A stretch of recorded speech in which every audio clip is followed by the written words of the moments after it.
A fiery horse with the speed of light, a cloud of dust, and a hearty hi-yo silver. The Lone Ranger.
With his faithful Indian companion Tonto, the daring and resourceful masked rider of the plains led the fight for law and order in the early western United States.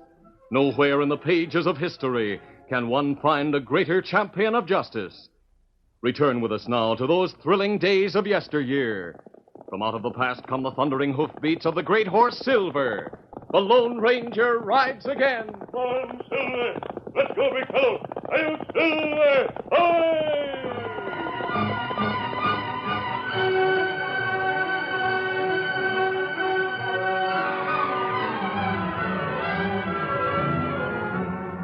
Rex Norton was a big man and a tough one. He laughed at the law and all that it meant, and with a few well-chosen men, he led an outlaw gang that was notorious from Arizona to the Gulf. On several occasions, he had managed to get the sheriff and his men away from one town or another by trickery. Ho! Easy, boy.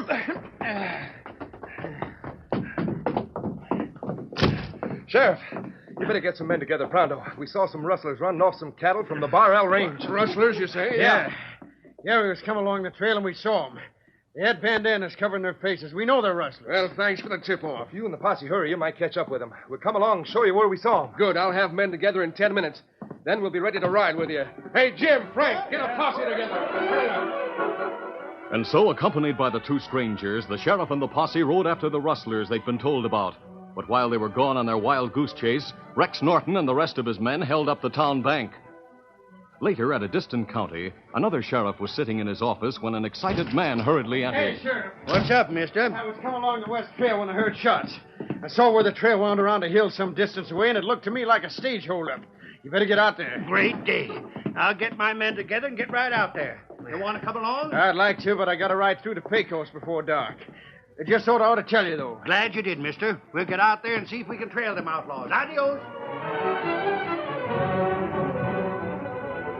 And while the sheriff and his men were on the way to the mythical stage holdup, the cafe in their town was robbed by Rex Norton and his gang.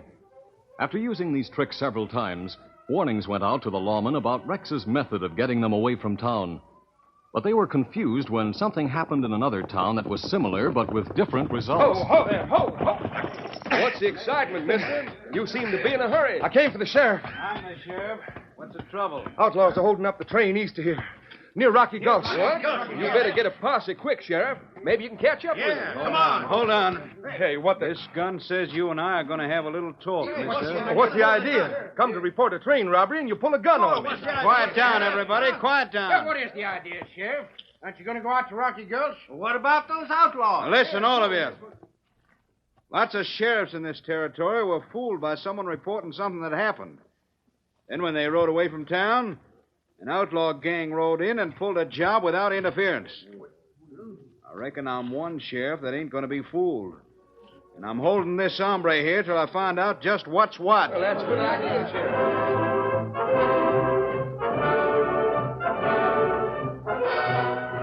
But an hour later, when the train pulled into town, the sheriff got quite a surprise. She's late. Better find out if anything did happen, Sheriff. Yeah, ask the conductor. He's getting off. That train's late lots of times. I know that hombre was just trying to... Sheriff, you're just the man I want to see. We were held up and robbed near Rocky Gulch a while ago. They took everything they could find. Doggone, the stranger was right. He come for help an hour ago. What? Someone come after you an hour ago. You could have maybe caught up with that gang. Why didn't you get some men and come out there, Sheriff? Well, you see, By thunder, what's a sheriff to think these days anyway? I was sure that hombre was lying like the men who went to those other lawmen in the past. And all the time he was telling the truth. I'd better get to the jail and release him. Then get a posse after that gang. And so it was that Rex Norton caused confusion among the lawmen, so that whenever a report came to them, they were not sure whether it was true. The Lone Ranger had heard of the manner in which Rex Norton operated, and he and Tonto had taken up the trail of the gang as they headed into the Southwest Territory. The masked man and the Indian were approaching the town of Big Bend when they decided to find a campsite. Rex Norton and his gang have covered practically every town we've passed through, Tonto. Yet no one has been able to stop them. That right. According to reports, his trickery has the sheriffs and the towns throughout the territory confused. Me hear that. Last raid happened in the town we passed yesterday. So I feel that Norton and his gang are somewhere in this vicinity.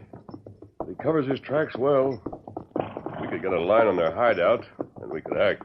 That not easy, Kimosabe. Yes, I know. Now, look, Tonto. There's a place that would make a good campsite. Over to the left. We go there, and we can decide how to go about getting a line on Rex Norton and his gang. Come on, Silver. Get him up, Scout.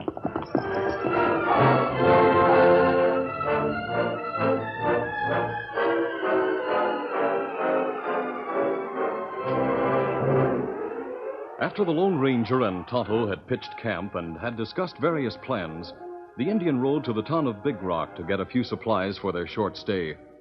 When he entered the general store, Tonto waited patiently while the storekeeper waited on another man at the counter. Well, there you are, mister. You sure got a lot of stuff here. Yep, I reckon I have. Anything else you want? Nope, that's all. How much? Well, now I got to do a bit of figuring here, man. Let me see. 25, 30... stranger around town, aren't you? Yeah, I guess I am. That's what I thought. I haven't seen you around here before. Oh, I forgot the price of the bacon. Better add that on, too. Well, how much does it come to? That's exactly $40.10. $40.10. Here you are. Well, thanks a lot.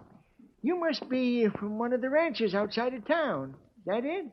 Nope. I kind of figured I might be wrong, seeing as you don't have a ranch rig waiting outside. I got an extra horse to do my packing. And you must have some friends staying with you to get all that stuff. Look, since you're so curious, mister, I'll tell you. I'm fixing on doing some prospecting out in the hills. I'm laying in a good supply of victuals so I won't have to be coming to town all the time. Oh, so you're a prospector, huh? Well, Yeah. I hope you strike it rich, mister. Thanks, partner. Now, if you just help me out with these things, I'll be on my way. Me help. Well, it's all right with me, Indian, if you want it. Grab some of them. Let's go. Yeah, me get rest. I'll open the door for you. Come again when you need some more, stranger. Yep, thanks. Come on, Indian. Here's my horses. Put those packages in the saddlebag there.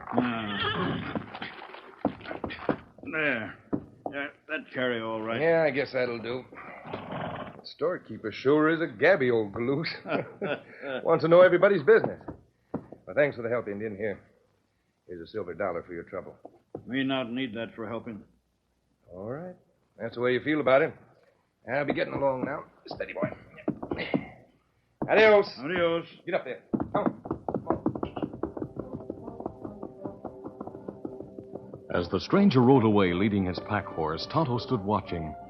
He had heard what was said in the store, and he had observed several things that set him thinking. Tonto's long association with the Lone Ranger had taught him to notice things that others would have left unnoticed. Him say him prospector, but him have smooth hands. And him have saddle horse, not pack horse. Me follow. Find out where him go. Then go tell Lone Ranger. Steady, Scout. Get him up, Scout.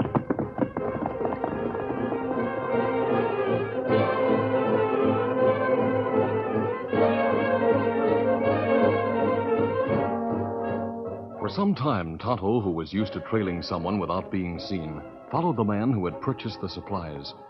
The Indian noticed that the man finally turned off the main trail onto a side trail that led into the rocky foothills of the nearby mountains. Meantime, the man leading the pack horse rode into a small canyon and pulled rein before a deserted mine shaft. Rex Norton came out to meet him. Oh there. Hi, Jay. You get the supplies all right? Yep, got 'em all. Sure is a nosy storekeeper they got in that town. Ask all sorts of questions, but I gave him good answers. We'll hole up here for a few days and maybe get a chance to pull a job before we leave. You sure nobody got suspicious of you in town? Yeah, I'm sure. Why should they? We can't take any chances. Now take the stuff into the shaft where the others are waiting. Tell them to stow it away and put up the horses. Then you come out here to the shack. I want to talk over some plans with you. All right, Rex. Come on, get up.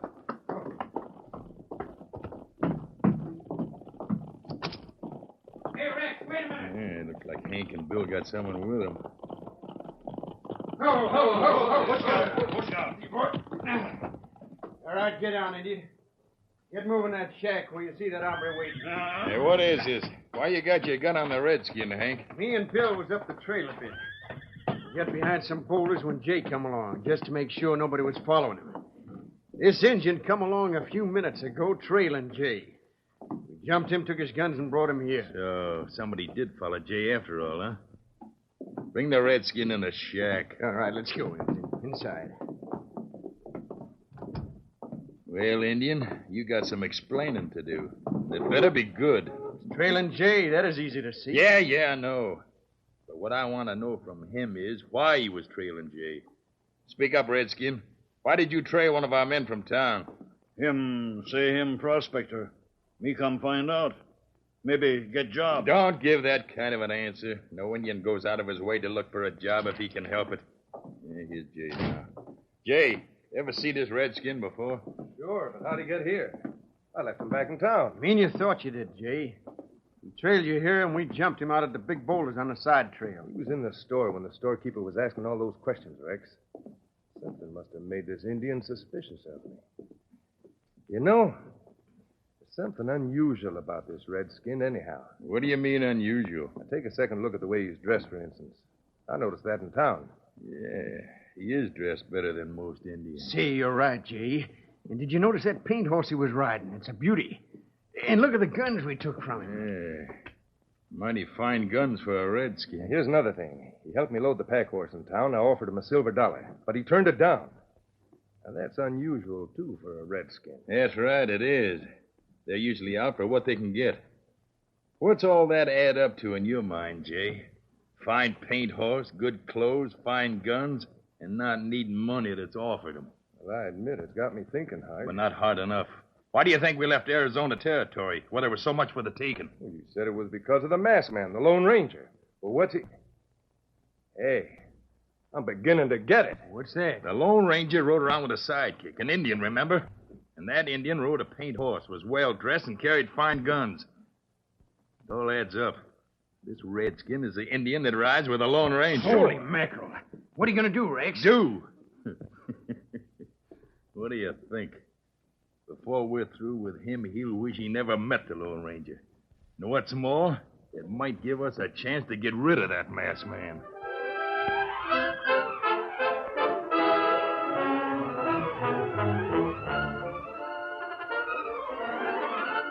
The curtain falls on the first act of our Lone Ranger story. Before the next exciting scenes, please permit us to pause for just a few moments.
Now, to continue our story. Tonto not only had been taken by Rex Norton's men, but Rex had recognized him as the Indian companion to the Lone Ranger. Tonto didn't try to deny his identity, since he knew it would be useless.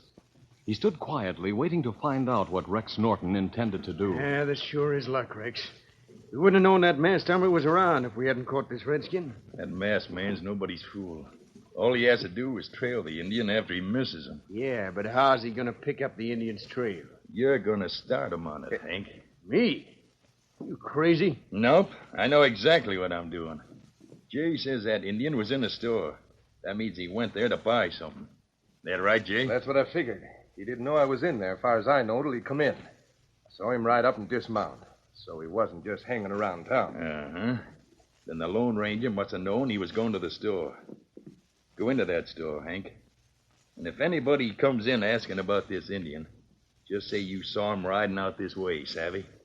And that'll put him on the right trail. And you'll ambush him before he gets here, is that it? No. I got other plans that you'll hear about later. I don't want the Indian to hear him, so take him out to the shaft and then get going to town. Right.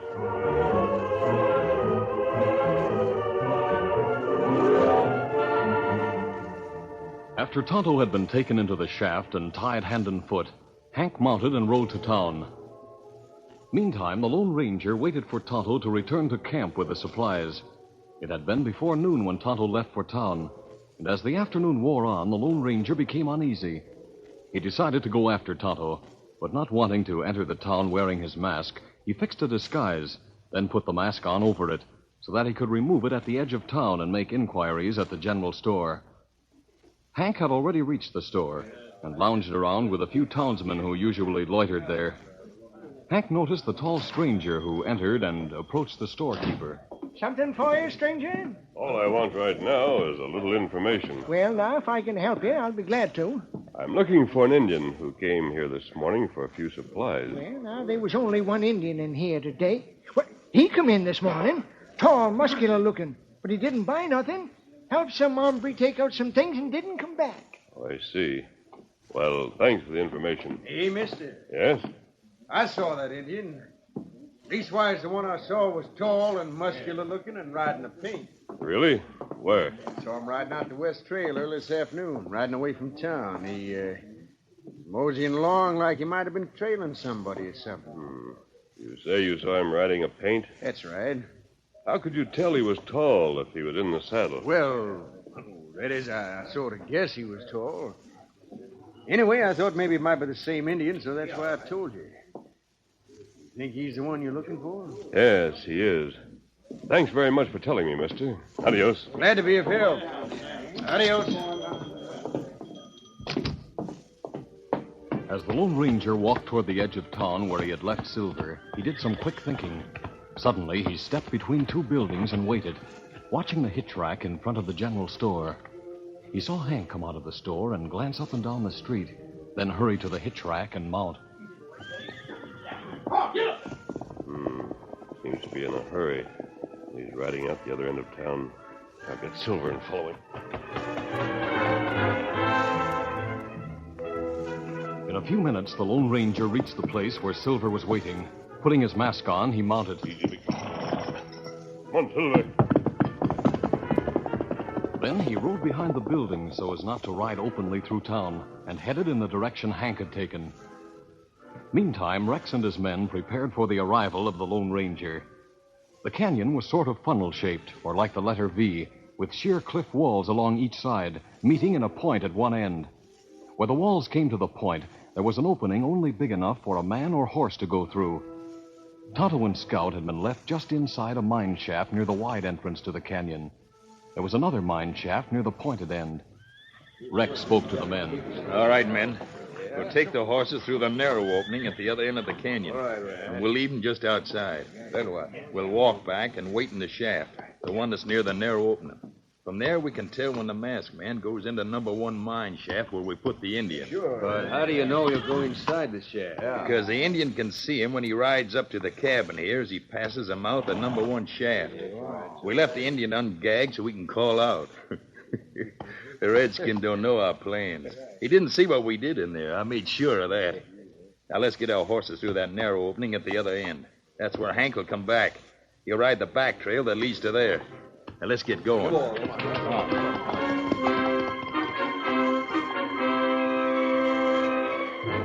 It was dusk when Hank reached the place just outside the narrow opening to the canyon, where the outlaws' horses were tied in a clump of trees.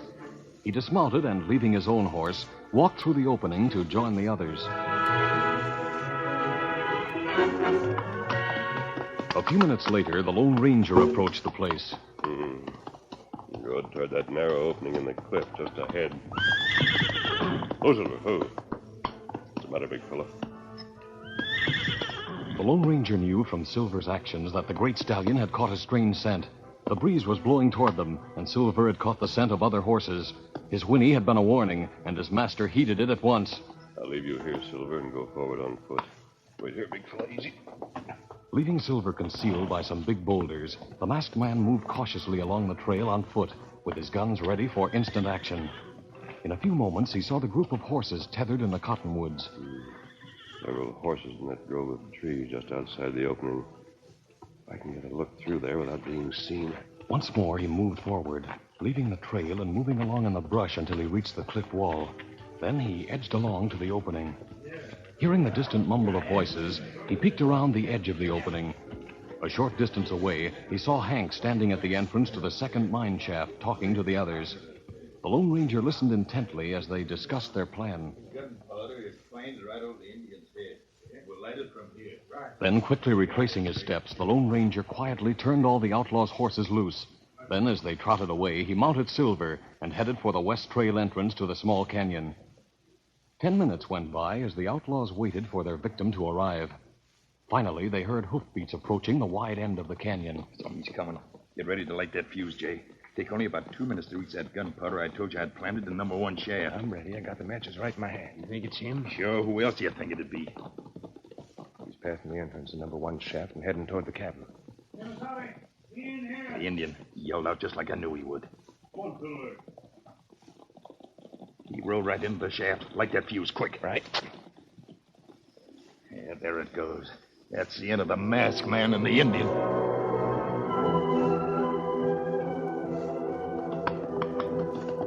As soon as the Lone Ranger entered the shaft on Silver, he hurriedly dismounted. Oh, Silver, oh, easy, steady. Them plan something. If not good, you come. Quick, Tonto. Let me cut those cords. There. Now I have something to do that calls for fast work. I heard Rex Norton say he'd planted some gunpowder here. Here, Silver. Quickly leaping to the saddle, the Lone Ranger stood up and reached over the beam across the entrance to number 1 shaft. Beads of perspiration broke out on his forehead as he felt for what he expected to find there. Got it. Not much time. Jumping from Silver's back with a can of gunpowder in his hand, he stepped outside the entrance. The outlaws had gone back into the other shaft for safety, and he noted that the sizzling flame of the fuse was coming close, and he was glad the canyon was not very long. He raised his arm and hurled the can of gunpowder with a still-burning fuse. It flew through the air, past the shaft where the outlaws were hiding, and it landed near the narrow opening at the far end. That will surprise them. Jumping back and taking Silver with him, he reached Tonto's side just as the explosion took place. Bring Scout outside, quick. What happened, Kimasabi? They had a can of gunpowder planted in here. I tossed it past the shaft where they were hiding to close a small end. Opening and far end closed now? Yes, and with my guns, I can keep them back in there. They left their horses outside that opening. The only way out for them now is this way. While they're still recovering from the shock tunnel, go get the sheriff quickly. I can keep them bottled up until you get back, but hurry. Me get him, Sheriff. Steady, Scouts. Get him up, Scout. There goes the Indian. Tonto made it. These boulders are a perfect shield for me and you, Tonto. Throw some lead and let them know we're waiting.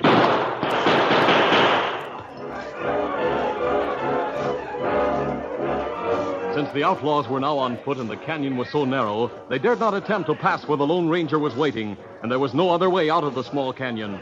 Once they attempted to rush the masked man. Let's rush them, men. All together. Start throwing lead. I can throw lead too, huh, Silver? Oh, I hit him. He clipped me in the arm. He can't make it. Take cover again. All right.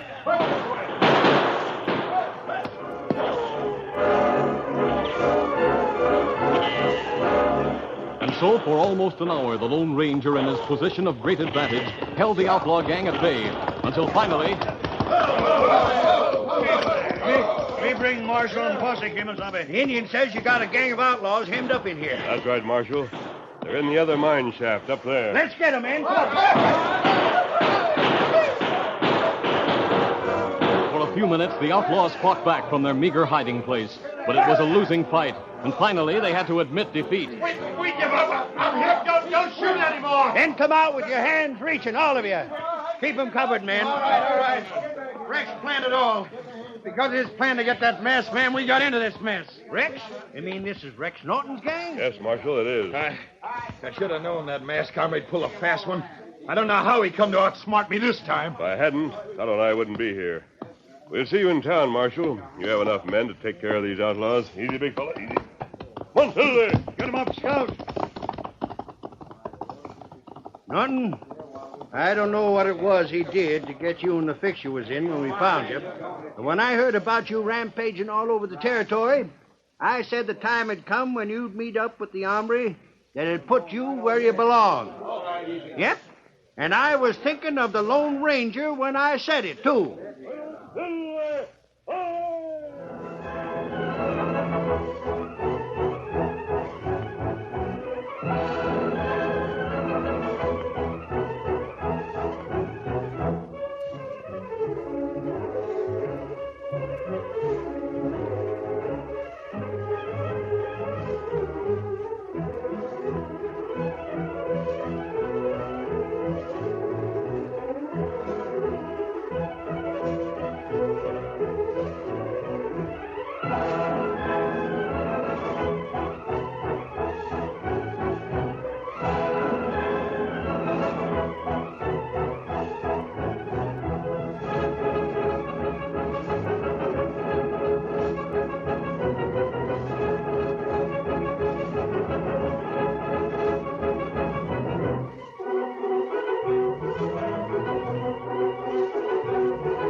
This is a feature of the Lone Ranger Incorporated, created and produced by George W. Trendle, directed by Charles D. Livingston, and edited by Fran Stryker. The part of the Lone Ranger is played by Brace Beamer.